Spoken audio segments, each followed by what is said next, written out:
ప్రపంచ జానపద కళాకారుల దినోత్సవ వేడుకలు కాకినాడ జిల్లా కలెక్టర్ కార్యాలయంలో ఘనంగా నిర్వహించారు. వివిధ విభాగాలకు చెందిన 30 సాంస్కృతిక ప్రదర్శనలు ఇక్కడ ఏర్పాటు చేశారు. జిల్లా నలుమూలల నుండి వచ్చిన కళాకారులు వివిధ రకాల ప్రదర్శనలతో అలరించారు. జానపద కళాకారుల సంఘం రాష్ట్ర అధ్యక్షుడు రామకృష్ణ బాబు ఆధ్వర్యంలో కళాకారులు తమ సమస్యలకు సంబంధించిన వినతి పత్రాన్ని డిఆర్ఓ తిప్పేనాయక్ అందజేశారు.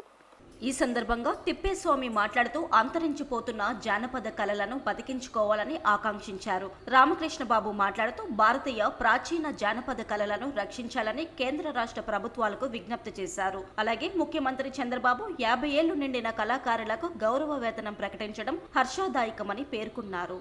అందరికీ నమస్కారము. జానపద కళలు అనేటువంటి మన యొక్క సాంస్కృతిక సంపద.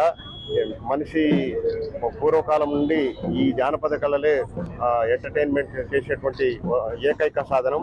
సో ఆ తర్వాత కాలంలో రకరకాల మాధ్యమాలు రావడము, దాంతో చిన్నగా జానపద కళలు మరుగున పడిపోతున్నాయి అనేటువంటి ఈ సందర్భంలో జానపదాలను కాపాడుకోవాలి అని జాతీయ జానపద దినోత్సవం జరుపుకోవడం అనేది చాలా ఆనందించదగ్గ విషయము. సో కాబట్టి అందరం కూడా ఈ జానపద కళలను కాపాడుకోవాల్సినటువంటి అవసరం ఉంది అనేది గుర్తించాలని చెప్పేసి తెలియజేస్తూ ఈ జానపద కళాకారులకు అందరికీ ఈ సందర్భంగా శుభాకాంక్షలు తెలియజేస్తూ విరమిస్తున్నా. జై హింద్. ఈ రోజున ప్రపంచ జానపద దినోత్సవం సందర్భంగా ముఖ్యంగా కాకినాడ జిల్లాలో కలెక్టర్ గారి ఆఫీసులో ఆవరణలో మా కళాకారులు 30 రకాల కళా బృందాల వారు బయలుదేరి ఈ రోజున బ్రహ్మాండంగా ర్యాలీ ప్రారంభించారు.